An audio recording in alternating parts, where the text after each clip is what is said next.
Assalamualaikum warahmatullahi wabarakatuh. Perkenalkan, nama saya Sri Agustina, kelas B Ekonomi Islam 2018.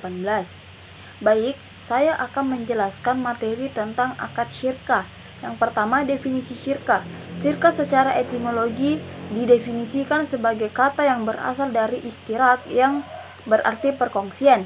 Diartikan demikian karena syirkah merupakan perkongsian dalam hal untuk menjalankan modal. Wahbah al-Suhaili mendefinisikan syirkah secara bahasa, yaitu bercampurnya suatu modal dengan lainnya sampai tidak dapat dibedakan antara keduanya. Menurut kompilasi hukum ekonomi syariah case, pasal 20 mendefinisikan syirkah yaitu kerjasama antara dua orang atau lebih dalam hal permodalan, keterampilan atau kepercayaan dalam usaha tertentu dengan pembagian keuntungan berdasarkan nisbah yang disepakati oleh pihak-pihak yang berserikat. Sehingga syirkah yaitu persekutuan atau perkongsian dua pihak atau lebih dalam menjalankan sebuah usaha, baik dalam bidang perdagangan atau jasa, di mana modal bias dari semua pihak yang bersekutu atau dari sebagian mereka. Kemudian dasar hukum syirkah terdapat dalam Quran surah An-Nisa ayat 12 yang artinya mereka bersekutu dalam yang sepertiga itu. Kemudian terdapat juga dalam Quran surah As-Sad ayat 24 yang artinya dan sesungguhnya kebanyakan dan orang-orang yang berserikat itu sebagian mereka berbuat zalim kepada sebagian yang lain, kecuali orang-orang yang beriman dan mengerjakan amal yang soleh, dan amat sedikitlah mereka ini. Hadis riwayat dari Abu Hurairah, dari Abu Hayyan At-Taimi, dari ayahnya dari Abu Hurairah marfu, Rasulullah bersabda, sesungguhnya Allah Subhanahu wa Ta'ala berfirman, aku adalah pihak ketiga dari dua orang yang bersekutu, selama salah satu di antara mereka tidak mengkhianati lainnya.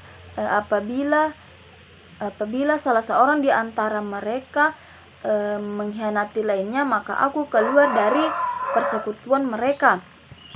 Rasulullah Sallallahu Alaihi Wasallam bersabda, pertolongan Allah akan selalu menyertai dua pihak yang berkongsi dan bersekutu selama mereka tidak saling mengkhianati. Kemudian jenis-jenis syirkah. Yang pertama, syirkah amlak.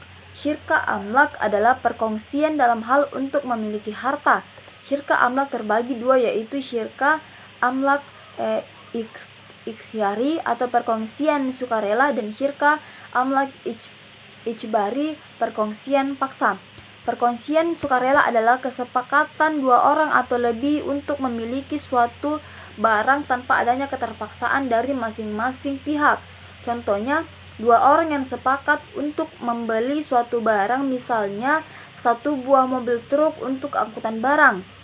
Perkongsian paksa adalah perkongsian di mana pihak yang terlibat dalam kepemilikan barang atau suatu aset tidak bisa menghindar dari bagian dan proporsinya dalam kepemilikan tersebut karena memang sudah menjadi ketentuan hukum.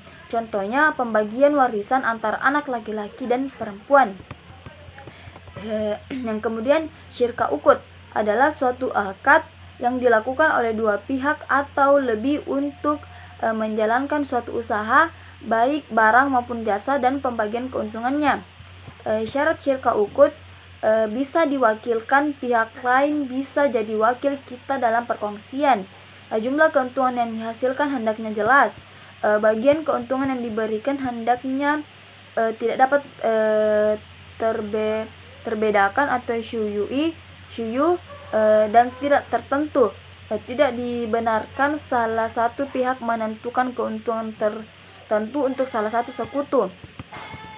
Pembagian syirkah ukut, yang pertama syirkah inan, yaitu kerjasama usaha antara dua pihak atau lebih dengan ketentuan setiap pihak yang bekerja sama memberikan kontribusi kerja, amal, dan modal mal.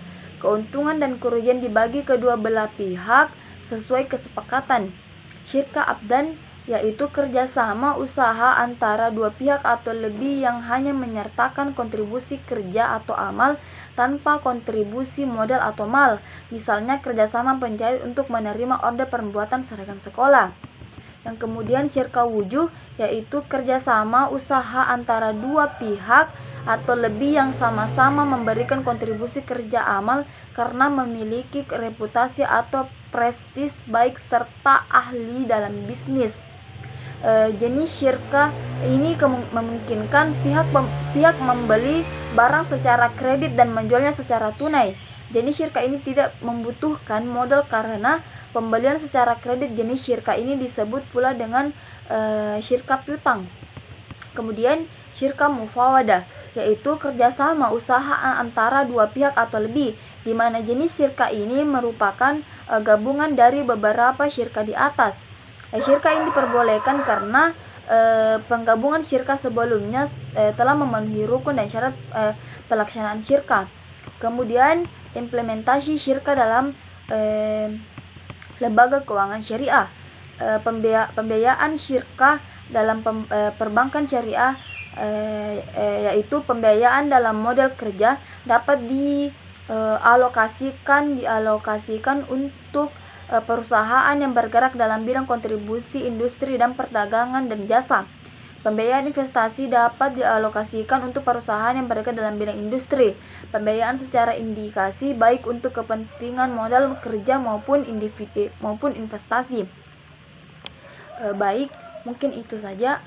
Kurang lebihnya mohon dimaafkan. Wabillahi taufiq wal hidayah. Wassalamualaikum warahmatullahi wabarakatuh.